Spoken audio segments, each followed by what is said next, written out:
everybody, and welcome to episode 60 of the Club Lorcana podcast. I'm one of your hosts, Jeremy Bertarioni. With me, as always, and Syed. Hello. Great. And we're joined by friends of the podcast, Ryan Walker and Nathan Tripp. Hello. Hello. AKA the Labubu Boys.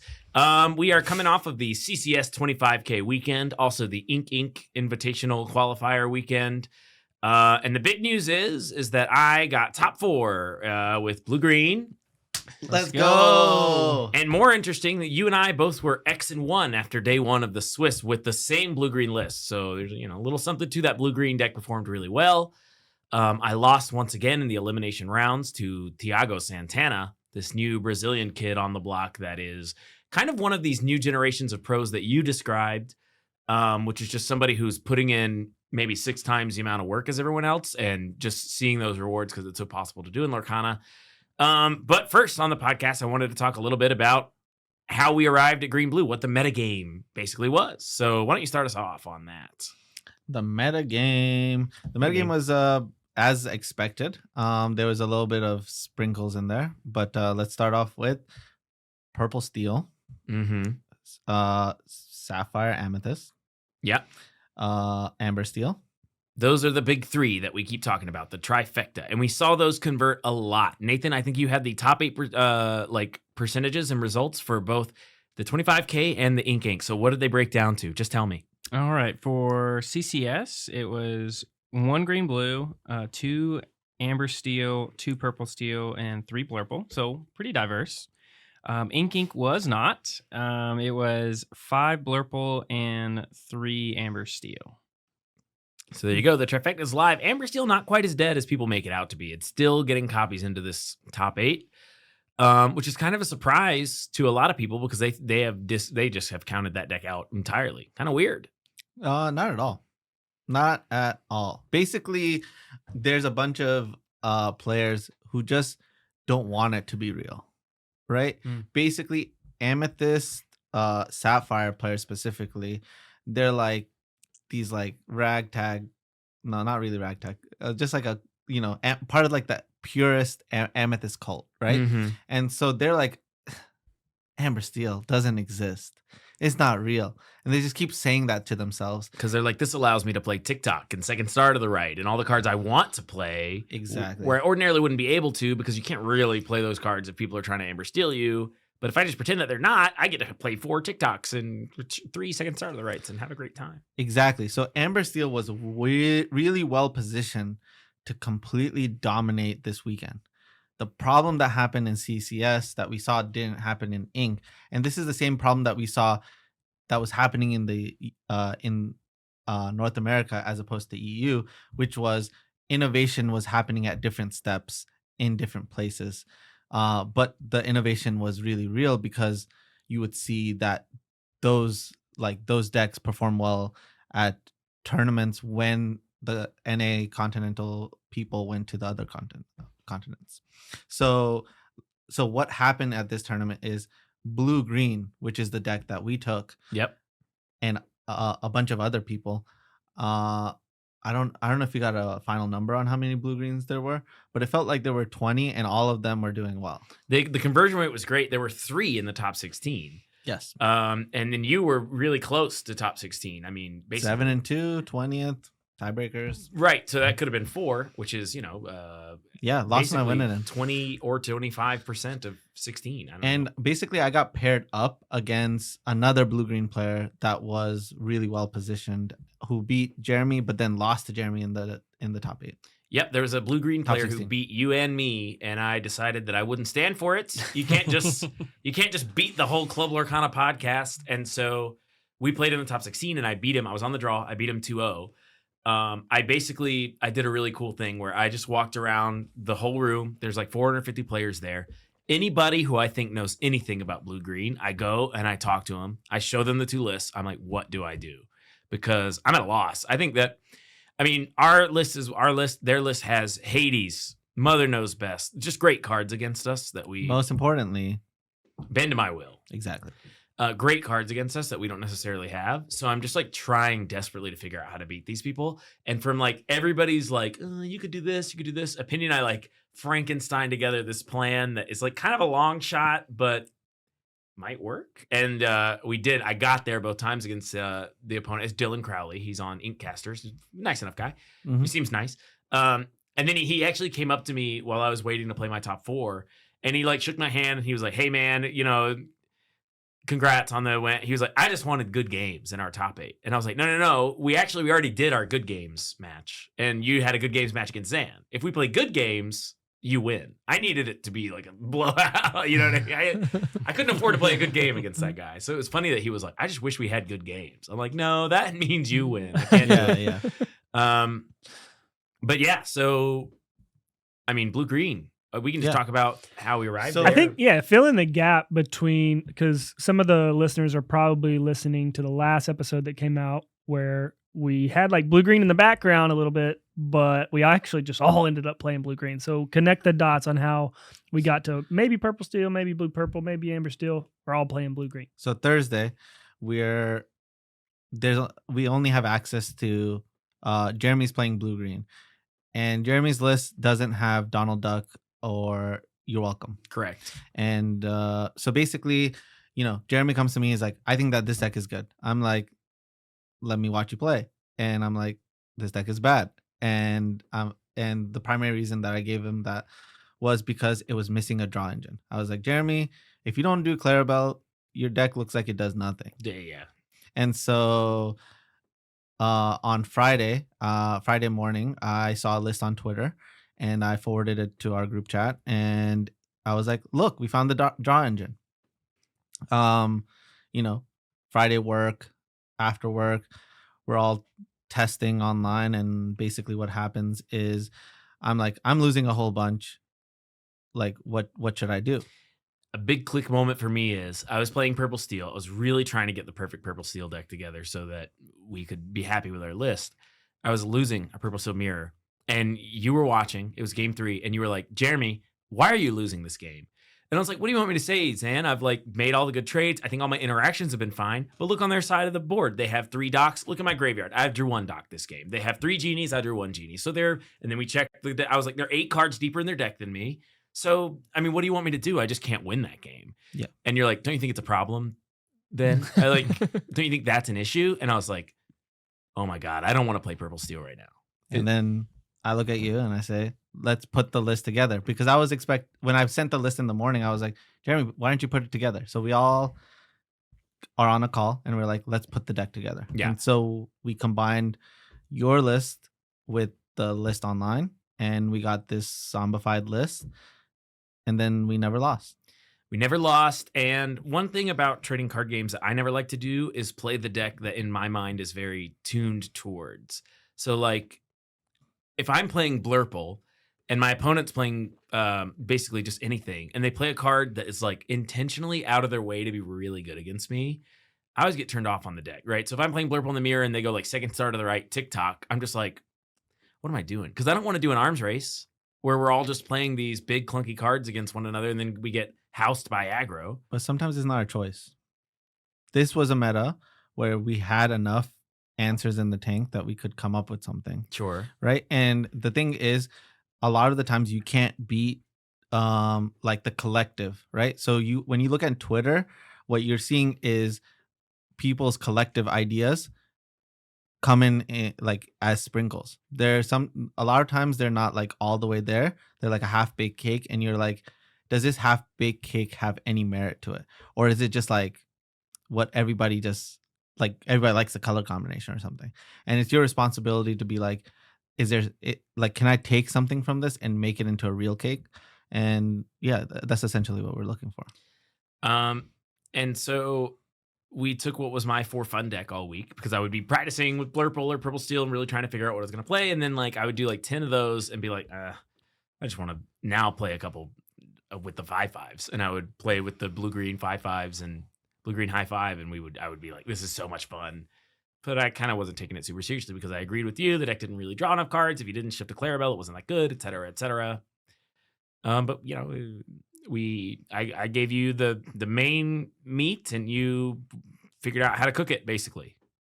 I mean, someone's got to be the oven. Someone's got to be the oven.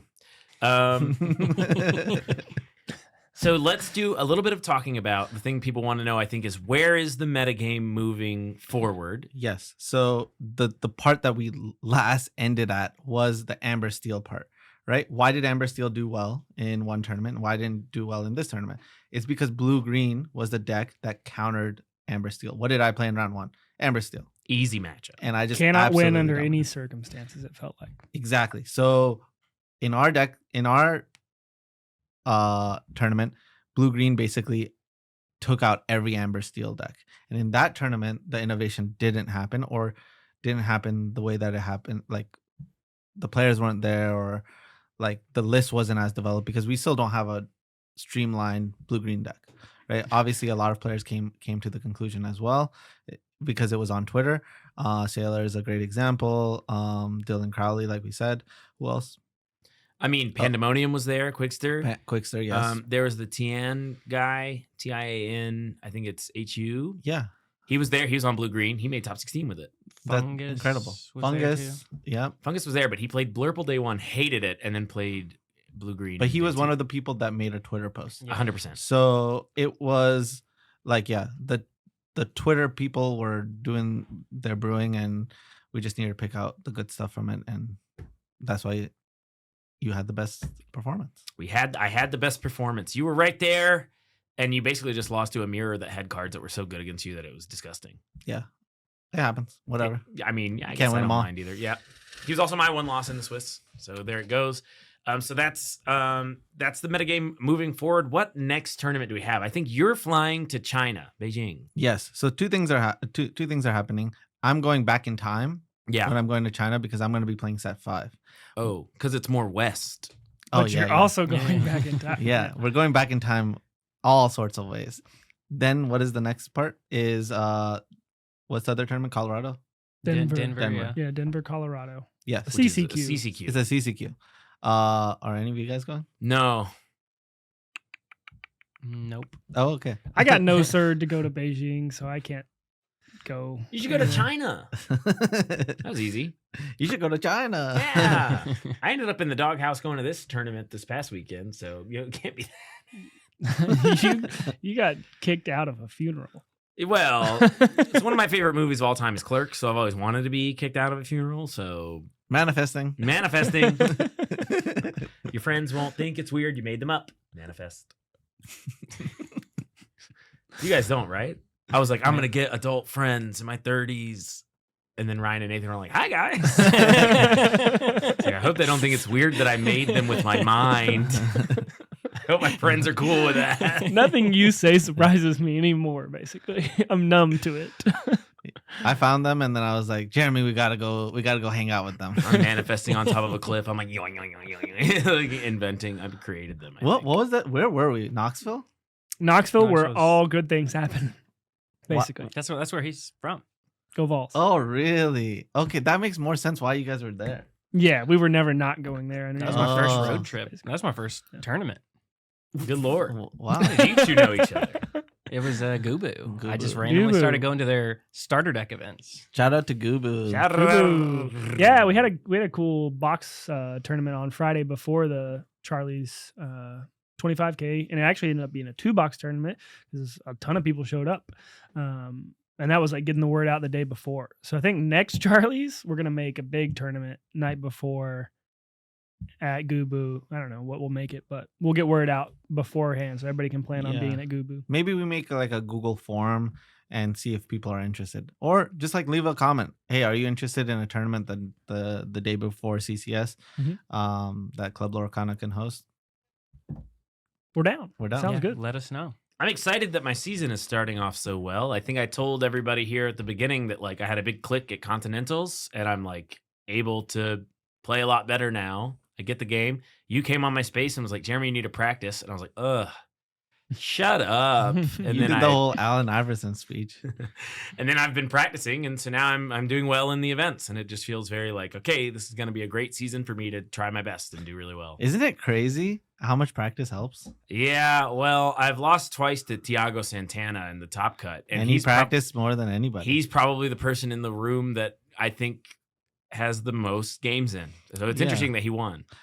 So I mean, after when you get good at like learning, the other part about this is it's a game of pattern recognition. Mm-hmm. So the more times you're in a specific scenario, the like, and you have recall to look back at moments that you can scout, the more it helps, right? So if you have 100%. other card game experiences and this is the game that has the most skill in it, you can reference all of those if you did the work correctly when you were playing those. I just thought of something. I now have a question. Have you played against Thiago Santana? Online a bunch. Online a bunch, but in a match? Only online. Okay. In a match. Yeah. I'm starting to feel like when my big brother finds out, he's gonna beat you up. It's like I feel like, seeing that's him, that's the guy. You know, get him. I need you to beat him up for me in a match. I mean, I have. In a match in paper. Yeah. You have to beat Thiago so that I can win a tournament. Yeah. Clear the way. So Thiago and I both made top 8 of the SSG Invitational, and we both looked at each other and we're like, we're on the opposite sides of the bracket. Let's meet in the finals.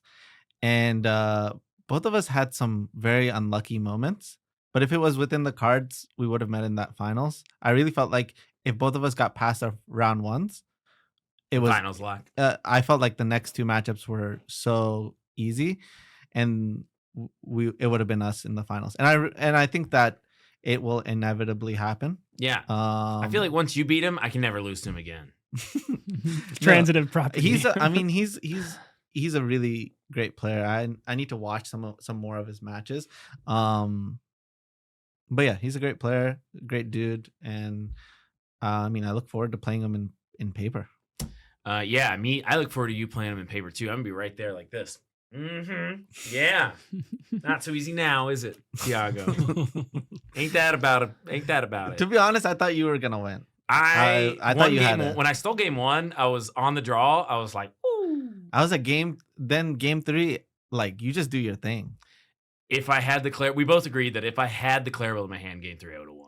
Yeah, that's how I was like, oh, all you gotta do is mulligan for a Clarabelle. I mulligan hard. I mulligan, I think 6 or whatever. I kept only Tipo in my hand. Yeah. And what I love to say is if it's in the cards, I will find it. And so it wasn't in the cards for you. So there's nothing to find. Okay, great. Well, next time I'll beat that little guy. Yeah. Great. He's becoming a bit of a white whale for me. I think having Nemesis is a good thing. Oh, well, great. All right. So what's next on the talking points? You got it all there for us, Nathan. Nathan is our basically quartermaster, our treasurer, our secretary. What do we got? We're gonna talk about draws. This is everybody's favorite topic. Ryan, why don't you start us off? Before we start off, why don't you go ahead and give us that like, give us that subscription. It's the easiest way to support us for free. Hit that notification bell and leave a comment based on your reaction to this controversial topic, draws in Lorcana. A very sensitive topic. And why don't you introduce it? What are we talking about? Yeah. We're talking about draws. So we're talking about going to time in a best of 3. We're in a format, especially with blue purples and now green blues. You got matchups that go pretty long. We all get to 16, 17, 18 ink. And we've had several scenarios over the last couple of weekends that got us thinking on this topic. Some of us were in these matchups. Some of us were watching some matchups. So there's varying degrees of these draws that were happening, right? Early rounds, winning in rounds. So we're going over in our heads in certain scenarios when it goes to time and the board state looks completely in favor of one individual in the matchup. And you can go to the hand as well to see what each player has in their hand and determine who you think is favored in that draw scenario. If it's like 50-50, well, there's probably no resolution there. The board states are pretty equal. Hand sizes are equal. It's just a draw, right? Mhm. But what do you do in these scenarios where it's like 80-20, one person or the other? And does it matter where you are in the tournament and what's at stake? All right. So in a perfect world, we would have a chess clock. Right? In a perfect world, we would have a chess clock. So, number one thing is, are both players taking equal time?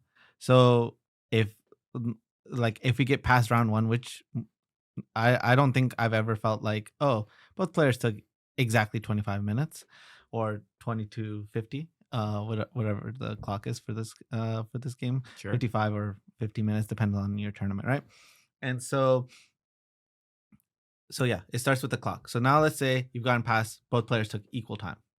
So now you have to think about, is it like, is it right to play for a draw, right? I think that yes, it is, like, it's right to play for a draw. If you are like we're at the end of time, you're in turns, you're trying to stop your opponent, you're playing for a draw.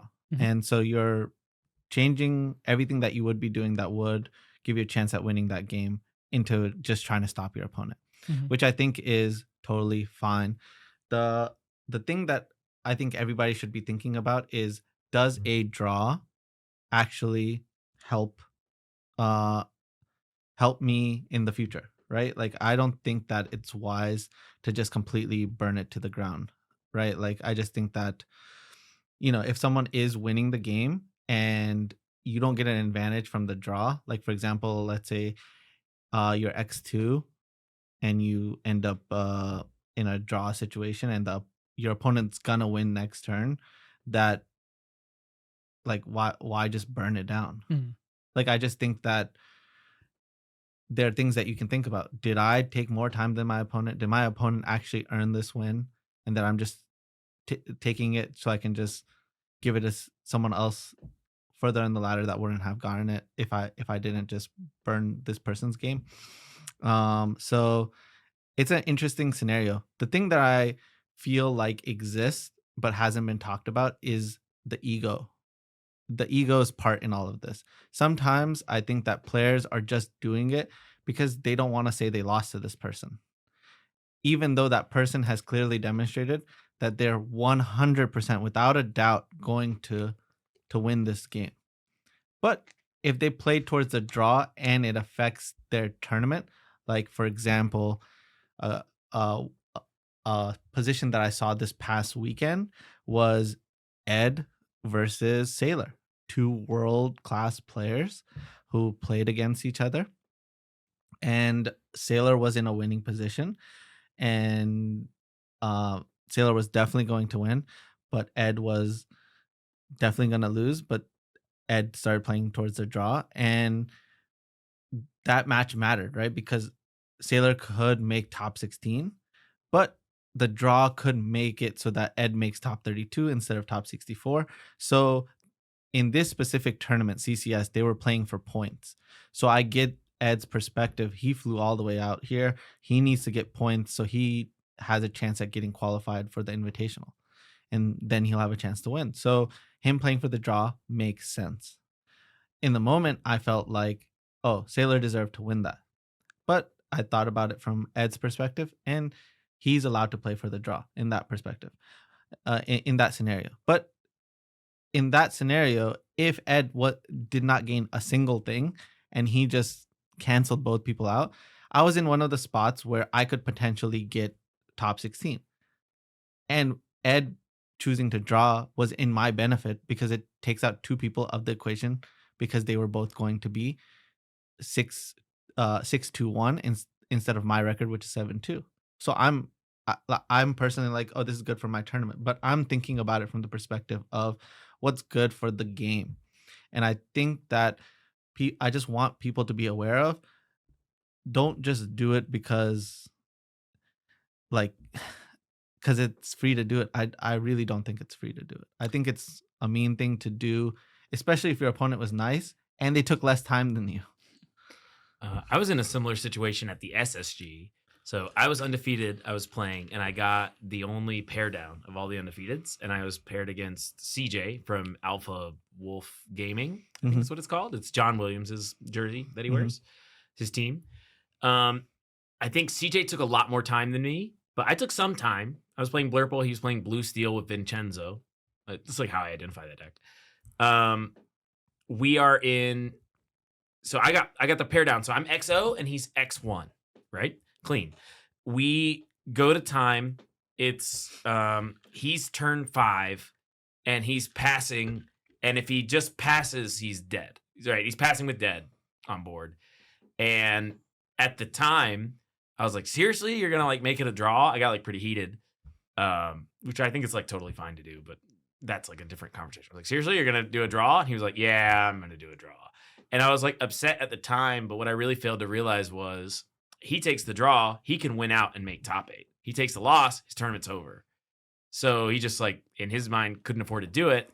Even though in my mind I was like, you took all the time and you're passing dead. Gimme.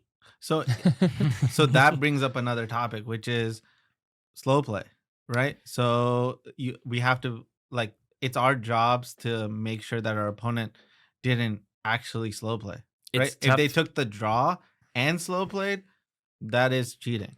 So we have like, there's a line here and we have to figure out where that line is. I just want people to start thinking about it now before the match happens and you're in that spot.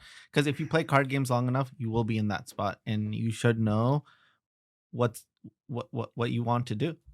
It's interesting because in that match, I gave him a couple like, we got to go, hurry up type statements. There were just times where he would like draw a card. He has like 6 or 7 ink or whatever. He's playing blue steel. So it's like, you know, either play that card or don't, right? It's like how I felt. He would just be like, and I was like, we got to go. You know what I mean? Like we can't let turn 14 where you just draw one card take 30 seconds. You know, we gotta play.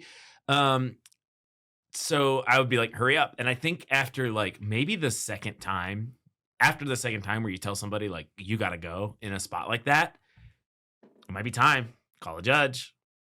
What does a judge show from like? Oh, this is a So- really bad answer. So yeah, I've never been in the situation where I've had to call a judge. Maybe I should have called a judge for slow play type situations. What does a judge do if you're like, hey, like I'm worried about slow play in this situation? Like what's the enforcement? They're Typically going- nothing.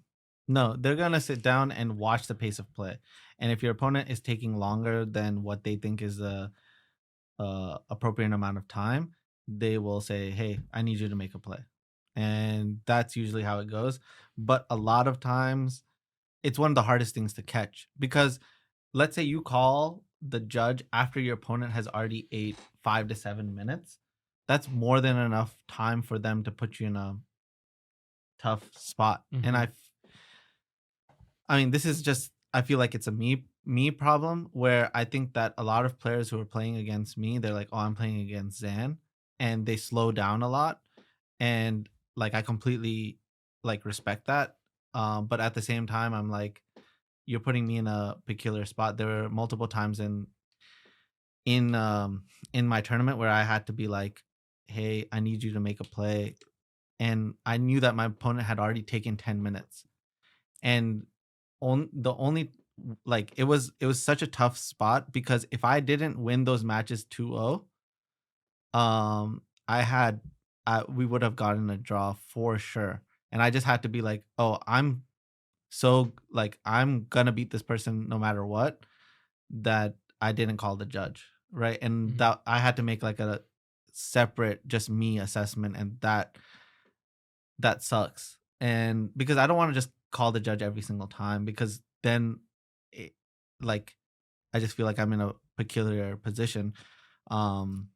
Sometimes there's matches where I feel like I've played 15 minutes and my opponent played 35, and I'm like, oh my god, this is so hard. And then sometimes you'll call a judge over and then they'll speed up and you feel like They already ate the clock. yeah, it's already over. Speaking of calling the judge, I went to the mat twice this past weekend on die rolls. And the judges hated it. I did too, and that was so uncomfortable for me. Again, if you guys don't know, I hate calling a judge. I'm just very like, I don't have it in my bones. One of my opponents, he wanted me to call the judge because he knew he didn't care about the die roll. He just wanted me to do it, so he made me do it. He's checking you to see if you do it, see if you. And I did do it, and I won't name the judge, but he was like, I was like, me and my opponent can't decide on how to do the die roll. And the judge looks at me and he says, can we cut this superstitious BS? Blue steel. And I was like, I didn't know how to react in that moment. I was like, this is making me feel a lot worse about this whole situation. And he's like, can we handle this like adults? I was like, No.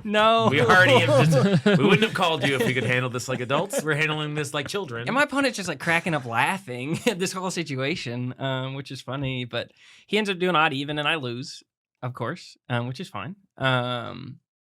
And then I had another opponent who I had to call the judge because they didn't like they worked at a casino and they're like they did the whole statistics. There's less whatever evens than odds. Something and- they can call odd then.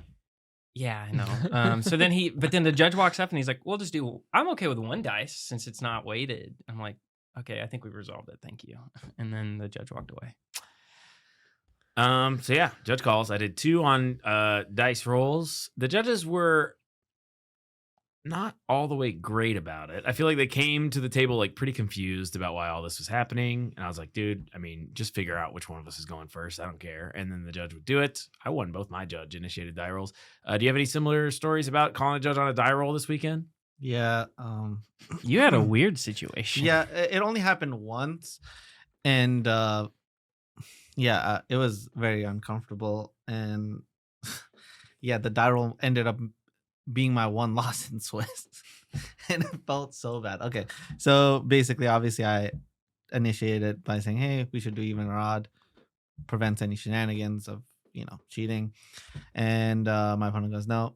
I go, "All right, let me call a judge." Judge comes over, and then looks at me and is like, "Pick a number 1 through 10," and I'm like, 7. Yeah. And the judge is standing like right here, Yeah. like a little bit behind me. And my opponent goes, 6. And he goes, "The number was 2." Yeah. And I'm like, How many hands What did you the have behind heck? your back? What was the maximum number I that thought you he could was like shown gonna me? take out his phone and do a random number generator or something, but he just went with a finger. And I was like, okay, let's say you don't like me and you want me to lose, then Well, you just give the other person the win. So I think that is not randomized. That is something that is easily manipulated. Well, okay, let's do a perspective game. So I'm looking at that judge and you're not because Yes. he's behind you. And I see the guy go, pick a number between 1 and 10. and you don't get to see that he puts his hand behind his back, but I do. So I'm going to choose 5 if you choose a number bigger than 5. I never saw him put his hand behind his back. That's what I'm saying. But your opponent did get to see that. Exactly. Wow. And his opponent got to choose after him. And so if he chooses 7, he chooses 6 and goes, Probabilities, yeah, yeah. you go underneath always. That gives you 60%. Yeah, the only way I chance. could have won that if I picked exactly the right number. You could have yeah. Well, but even then, what if the judge and that guy are friends and you're like, he just pulls one of these, you're like 3, and he's like, it was 2. Exactly. Whoops. You got to roll a dice or something, Judge. You can't just put a hand Exactly. It behind your needed to back. be randomized. And that's why I'm going to say, I still believe that the easiest way to cheat in this game is die roll. And we know the numbers on how much the die roll gives you an advantage. And without like comeback mechanics like board wipes, like Be Prepared, Sisu, those type of cards, it is harder to come back in your games, and being on the play 2 games out of 3 will give you a significant advantage. And like we need to have a consensus. Like, Judge, you can come and do high roll yourself, You can do whatever you want, basically. but use But the it's got to be random and it's got to be It's in gotta front be of us. We random have to be and able in to front see of us. it. Yeah. and that was my one and only time, thank God. And after that, you know what I thought? I was like, if we have to call a judge, I will not call the judge. I will just do high roll Oh, yeah. because I lost faith in my in the judge. That's tough. I will say on the positive side, like every time I'd sit down, I think like 6 of, well, actually it was 7 of my rounds, I didn't have to call a judge. And everyone was talking about, oh yeah, like they've heard the discourse about the odd even.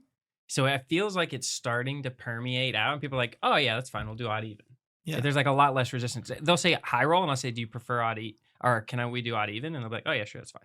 Yeah, and our goal is to have this change go into the rules, but I would also be okay if there was something else that they came up with that was like foolproof, like cheat proof, that they came up with that went into the rules. High roll is just there, you can manipulate it. So what about if the Ravensburger Play Hub told you when you were paired who was on the play? Oh my God, that would be the dream. Right. That And would be color the dream. combinations. I want those two because No. I think that's the best. Because scouting is a thing, and I think like if we're talking about just trying to make it like the game approachable to everybody, show the colors, show who's going first. Everything you start to get out of this weird area of this like third party stuff that like gives you an edge in games. It's like let's just be as equal as possible. I agree. Make the field good. I want someone to see blue green and be like, "What? Baja Blast? This ain't Taco Bell." This ain't Taco Bell. I won, Dan. I get to go. I got some money. I get to go to the dentist. I get to go to the gym now. All these wonderful. He doesn't things. have to work for me for a little bit. Yeah, I was gonna go work at Chick-fil-A for a little bit, but now not. I'm not going to do that. You're fired. Dang it. Wow. I think I would have been great at that job, but I didn't want to do it really. It would have been interesting. It would have been fun. I think I would have had fun with it. But I think probably about the 4th day, I would have been like, all right, I stopped having fun now. You should come to China. I should go to China, except You can stay with me. well, that's nice. I got my cousin's wedding. It's Fiona's birthday. But it's China. China. You know, Jeremy and I went to India together. Wow. I didn't know that. Yeah. You asked me. So No, I was yes. talking to the You're podcast. talking to the people. The people. We had lassi. We got basically food poisoning from, I'm pretty sure, sugarcane juice. Yes. That We- was awful. We were doing pretty good in India, and then we had something with a lot of water in it, which is not ideal. Mm. Also, Zan looks at food and gets food poisoning, so you could have seen that one coming. It's true. Apparently, I had an ulcer, An ulcer. Oh, that's awful. undiagnosed ulcer, and it was discovered, and I've been on medication for that. So things are turning around. Things are turning That around. diet plan we put you on.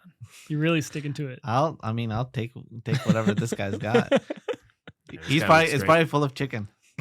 All chicken, all day, every day. He meal preps really well. So yeah, I'm excited. Fitness is one of the things that I always want to get to, but feel like I can never afford. And now I feel like I'm just gonna spend a little bit of this on fitness. The card game lifestyle.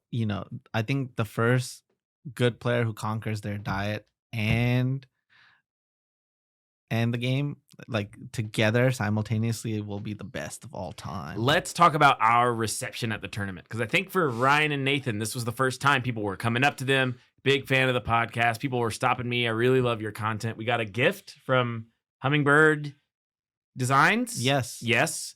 They gave us this amazing Lorcana symbol standee with light on it. Yes. That we can use for our studio. Quit touching it.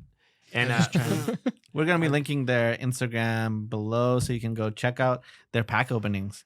Didn't you open a Dumbo? That was cool. Yeah, I did very open a cool. Dumbo, and Jeremy also opened a card. I opened a foil Tinkerbell, so pretty good. Basically max rarity for that Tinkerbell. I think. Yeah, which one would you rather have, a Dumbo or a Tinkerbell? Leave that in the comments, and also tell us what you think about draws. I think if you're passing dead on board, you should concede. Mm. I did it to Kindle in the very next round. I was passing dead on board, and I was like, "Well, you win." He was like, "It's nice of you to concede to me," and I was like, "Ain't it though?" Yeah, with everything, there's an if, right? If there's nothing else on the line, and you're just destroying both of y'all's tournament, then give it to the person who has you dead, and don't let your ego get in the way. That's my take. I'm gonna do it under every circumstance. What the? Every circumstance. Wow. Every circumstance, I'm like ahead on the tournament, and I got paired up, and it's like I'm like, well, you win, I'm passing dead, and they'll be like, but you're giving away a golden Mickey by doing this, and I'm like, yeah, good, Yeah, good. yeah, good, because I play for real. This game matters more than that. Dude, you're creating a situation. I can just only imagine Jeremy's like, this is my third draw in a row that I've just had to concede. I gotta scoop those. Why are all my opponents playing for the draw? Yeah, why are my opponents playing so slow? They know that if they put me in this draw position, I have to just give it up to them. I had a props to a Blurple player that I had. It was my first round of day 2, so we were both X and 1. We finished our first 2 games. There's 8 minutes left on the clock, and we we shuffle like we mean business, and we get to it. And I won, and he was like, "Dang, you won really fast." I was like, "Yeah, I had to." We finished with 4 minutes on the clock. We played a 4-minute game 3. Whoa. That is insane. It was Blurple versus Blue Green. I had I was on the play and had the absolute Stone Cold. Yeah. So those Oh, can you go really fast. So you went the Clarabelle. Clarabelle, bounce your thing, draw 6 cards. I think I next turn under the seat all his stuff away, or he then played I put the Clarabelle plus the thing that was over it in the inkwell, so that I just like slammed another Clarabelle and quested for 4. That's actually the best feeling ever. When you're like, they're like, I guess I have to enter the known. I've dealt with the Clarabelle. You're like, no, you just ramped me twice. I announced it to my opponents every time. Double ramp. No, don't do that. I did it every It is single interesting time. because what's the next thing you want to do after you've drawn 4 or 5 cards? Play all your cards. So they're like, well, I'll ramp you, and I'm like, what an amazing idea! That's what I wanted you to do. Tanks. What? What? Thanks. I have only lost to Tiago Santana since I got the Labubu on my backpack. Labubu is a fantastic good luck charm. Wow. And me and Nathan decided that this season we're going to get really superstitious because it's the one area of the game that we haven't worked on at all. So I wished all of my opponents good luck, and they were always like, you too. And I was like, yeah, I'm taking it. And then you won die rolls. Yeah, well, we did that after the die roll, I think. Stuff always gives me a headache. Yeah, you hate superstition. But I've been working on so many other aspects of the game. I've done everything except try to get lucky on purpose. Dude, I imagine Jeremy as like a pro football player. He's like, like touching the top of the locker, like like just doing weird stuff with his socks. Yeah. Well, you have to maximize all of your, you have to maximize everything. All the jujus. You got to get all the voodoo. Just do it. I noticed. I've never once imagined Jeremy as a pro football player. Mostly because when he throws, he does this. Oh no! I was thinking soccer. Oh yeah, great. He Yeah. doesn't have to use his hands. Yeah. I remember I used to have a big problem where somebody was like, this is a horrible matchup for me. Or like, this is my first time on camera. I have counter phrases to all that now. Yeah. I like Aikido that. They're like, this is a horrible matchup for me. I literally always am like, actually, this is the worst one that I had in testing. And they're like, really? And I'm like, yes. And I'm just like redirecting it right back at them every You're time. like, no negativity my way. They're like, this is my first camera match. I'm like, I actually always lose camera matches. Yeah. I'm just getting there like, dang, I can't get under this guy. I'm like, nope, I've mastered every phrase that somebody says to me that used to make me lose instantly. Jeremy, you're coming into form. All you were missing was practice. I just needed 'Cause, like, magic. Dude, you have some of the best verbal game I've ever played against. I have a lot of counters to it just because we've played so much. Yeah. And I say some stuff that you're like, I can't believe you just said that. I'm like, it's just automatic, bro. I played Warren this tournament in the Swiss. Oh, that must have been a great time. He and I were talking. That was one of the most intense verbal matches of my life. He's a cool guy. He's a really cool guy. So Warren is a fixture in the Atlanta trading card game community. He's actually been working the past few months, so he hasn't been able to play in any tournaments. He showed up to this one. He like sat down, he was shoveling out. He was like, I actually came to this tournament to lose. And I was like, oh, same, dude. I didn't think I got kicked out of a funeral to be here. He was like, well, that's pretty crazy. But, and here I am at X and 1. I was like, oh yeah, me too. And we were just going from the very beginning. I love it. He was on Amber Steel. And Amber Steel. I had it. Let's just say I always had it. He didn't like that. Blue Green just took out all the Amber Steels. It was brutal. Amber Steel. You know what we should have done? We should have just divided and conquered. 2 of us should have just gone to what was that? Ink to the Ink tournament with Blue Green and just been like, oh, this is a free roll. So it should have been Ryan and I at Charlie's because Charlie's is 15 minutes from my house. Dude, I have to go to China. Why are you making me fly all Yeah, over you the- travel. I don't. First of all, I can't afford it. Second of all, I don't want to. Third of all, do you just let him say I had to go to China? Really, Zane? You had to. You had to go to China. I mean, I think that you have to go to China, but you're not doing it. right? I'm saying because I don't feel like I have to. You gotta double down on the thing that you just won. What do you mean? Nothing's stopping you right now. China's a whole streak. different metagame. Speaking of China being a whole different metagame, what are you looking at playing in China? I think I forgot about China. Talk about Let's talk the about format. China. So today's Monday, right after CCS, Okay. and tomorrow I'm going to China, Wow. and there's some very nice people in China Yeah. that I added on WeChat, and they got me my deck, which is Green Steel. Green Steel. So set 5 is where I won Vegas. Yep. The And meta. Wonderland won Seattle. Exactly, and I top 32 Seattle while Um, being food poisoned. They Wow. like literally sat me next to the bathroom. It was incredible. So picture this: you're in China. You're Mhm. not food poisoned. yes, What's stopping you from running it back? Green Steel is like your king deck. You're the best with it. Well, if it's like Seattle, which means that you have to play the mirror match. You didn't really have to play I had to play the mirror match in the finals, obviously, of Vegas, but 99% of that tournament did not have to play against the mirror match. But you win the mirror match. You're Zan. That's not how it works.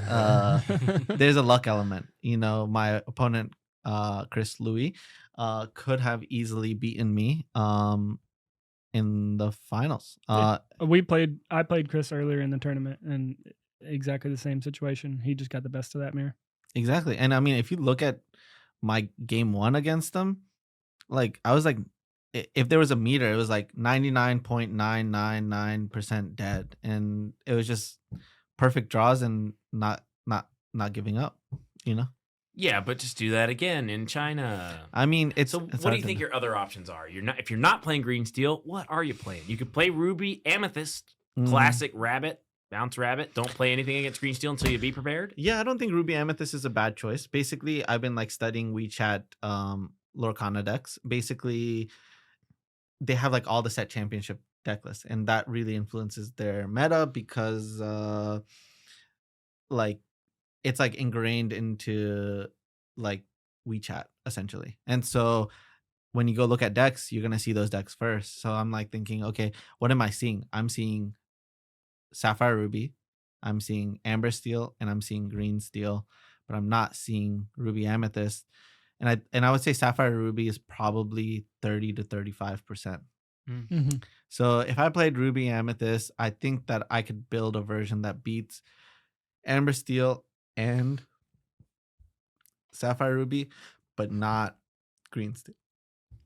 They're just gonna have draws that just feel horrendous. Yeah, but how often is that going to happen? I mean, sometimes you win those. It's hard. It's hard. I mean, it's hard, man. And this is a best of 2 tournament.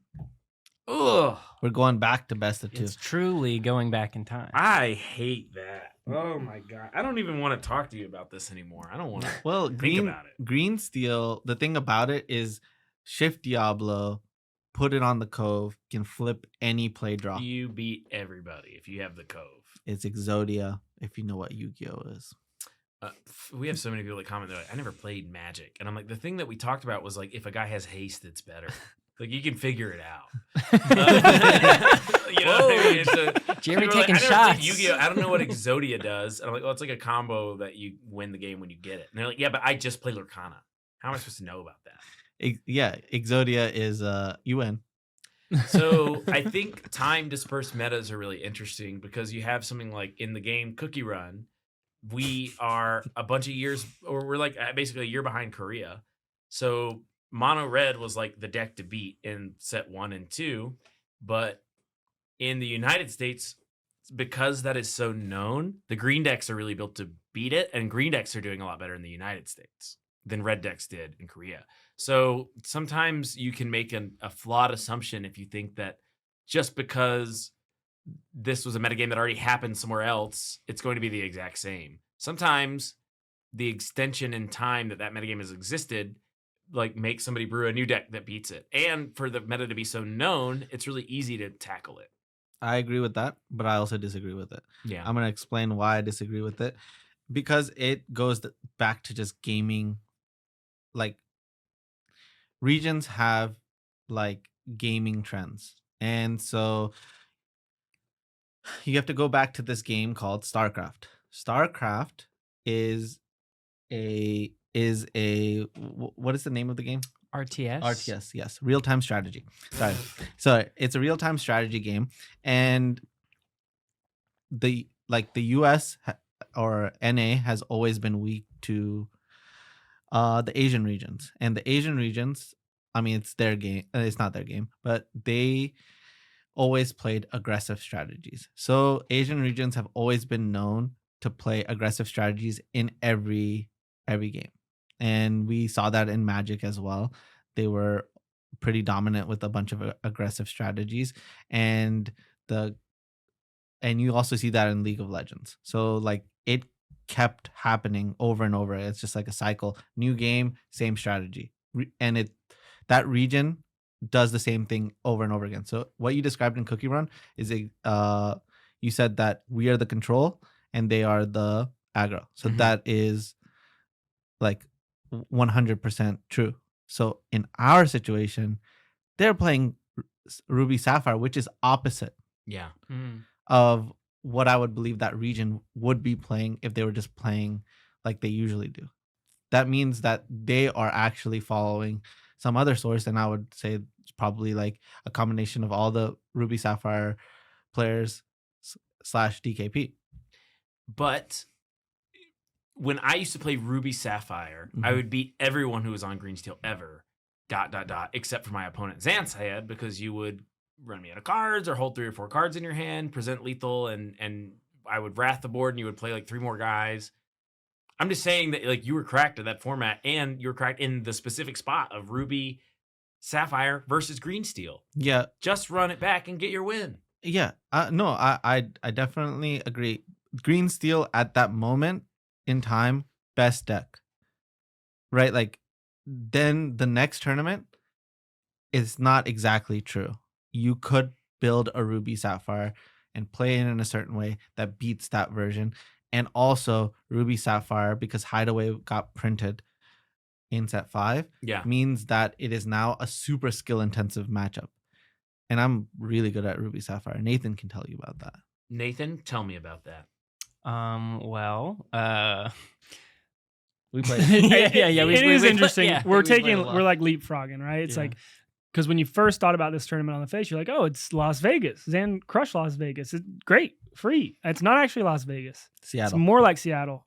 But it's actually like the tournament after Seattle that never existed in that format, right? Because both of those tournaments have been seen. So you're basically trying to play in an imaginary third tournament after Seattle. Well, it's even it's even more different than that. Not every single person that's playing in that tournament has seen everything that has happened, because it's in a different language, right? Even though we have like globalism and like people can find the information if they're looking for it, it's not that accessible. Like we even have to look for the old coverage. It's not like there's a Lorcana channel that has all of it. Yeah, it can be very hard besides to Club Lorcana.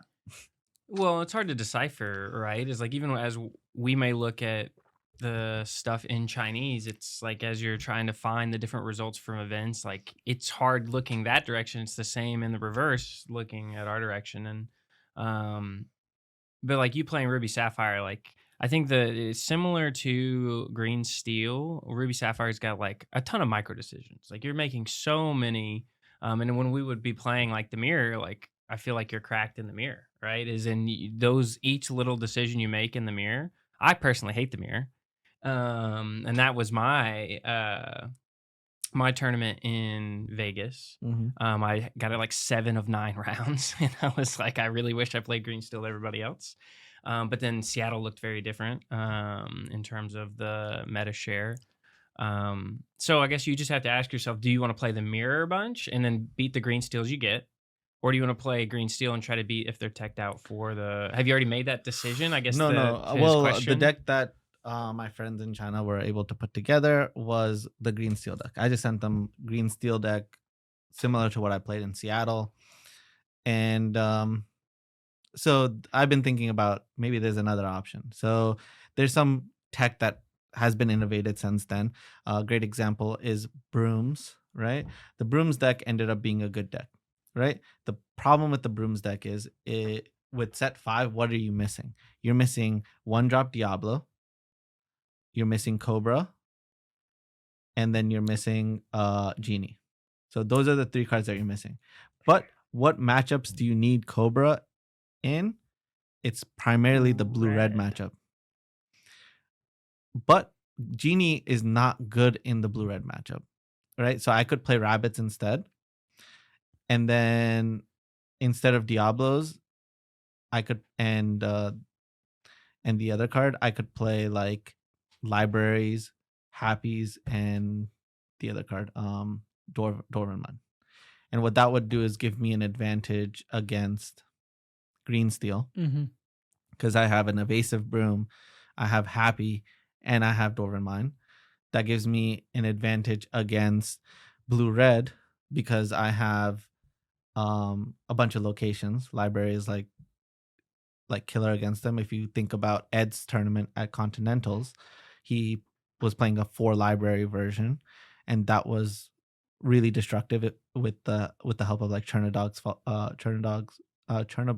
followers and Broom. How quickly we forget our heroes, Chernabog's followers. My favorite Rip. card, and you're like the little purple guy, little stupid one that you would sacrifice.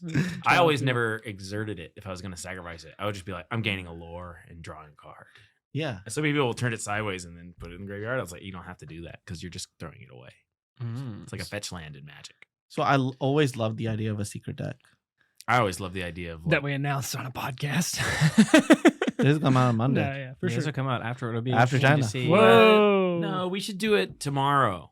What? We had a podcast come out today. Yeah, just get them 2 week. Man, Wow, everyone would be so excited for People you. will be excited. while you're gone in China, the 3 of us are going to break the format. While Yeah, you're we gone. gotta- break the do a- set 5 format. I'm not. No, doing no, that. no. We're breaking set 5, which is also known as post rotation right now.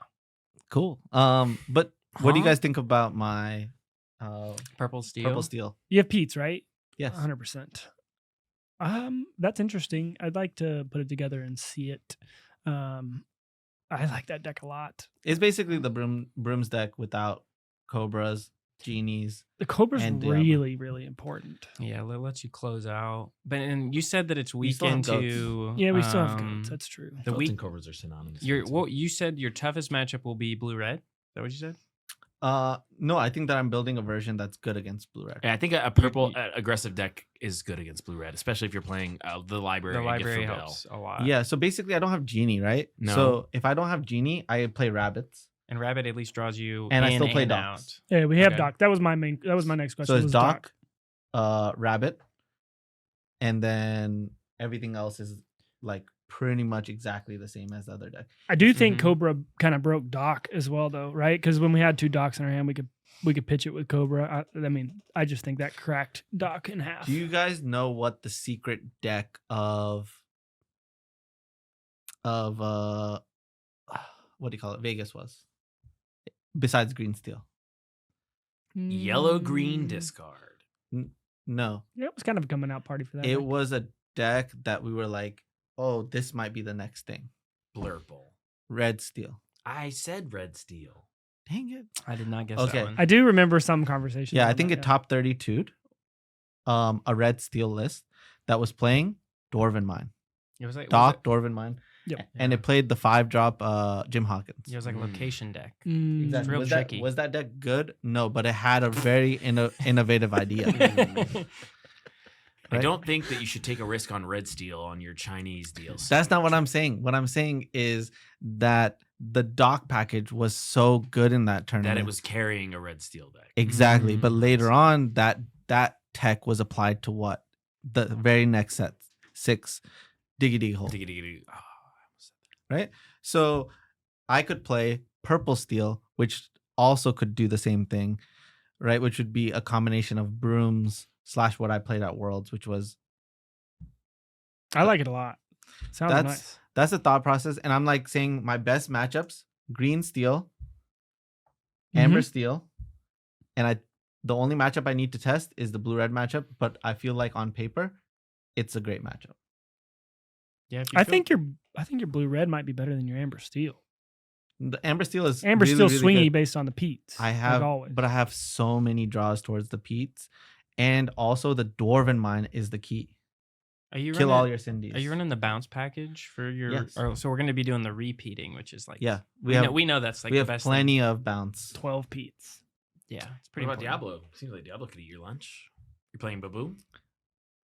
No, so I have Evasive Happy? broom. Yeah. the 2-drop evasive broom. So Happy and 2-3.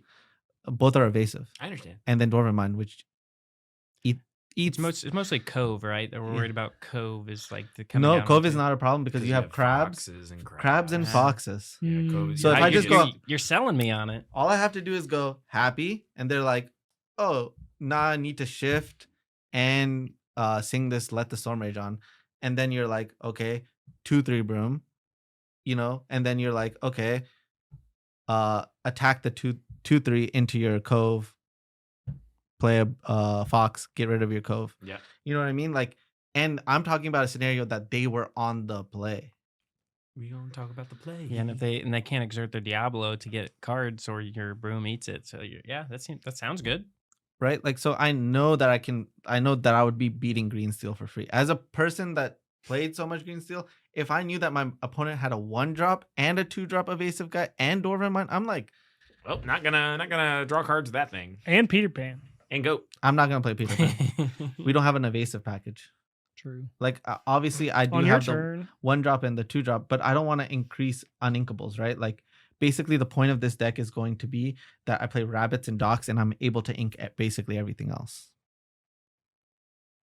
That's the thought process. If there are other uninkables that I play, I would be choosing a Long Came Zeus because I want to be able to deal with all my opponent's threats. Mhm. Love it. Mhm. So you're how do you practice for this? So when's your tournament? Well, I can practice on Lorcana. Lorcana, because they have the old. When's my format. tournament? Next weekend. Next Next week. Yeah, week. so it's next weekend. So Wait, today is is this 6 days from yeah. now. So I'm just saying. So today is next Monday. week. You're gonna jam some games in the old format because they support that Mhm. with this deck. Seems like a plan. Figure it out that way. Oh yeah, I just wanted to hear What you're saying makes a lot of sense. Obviously, instinct one is you should just play green steel and beat everybody. That's my instinct too. I want But that's things to be actually my easy. That's yours too. We're talking about me right now. Oh man. On your trip to China, we're talking about me right now. I won the tournament this past week. Yeah. I'm just trying to see if there, like, maybe after Seattle there was another level. Like, let's say after Seattle there was another DLC, Mhm. and I'm like thinking, okay, how could I evolve the metagame further? Maybe this is that. It's so funny because purple steel has like seemed like the answer It's my Since- most common answer. Yeah. since Lorcana. You has- love answering Yeah, everything. it's with like, Purple all right, Steel. yeah, We I always mean, try it. I won It's Purple Steel 1K. Remember when I was playing Amber Steel in set 3 and I had already Yeah, top I forward? beat you. Yeah, that was great.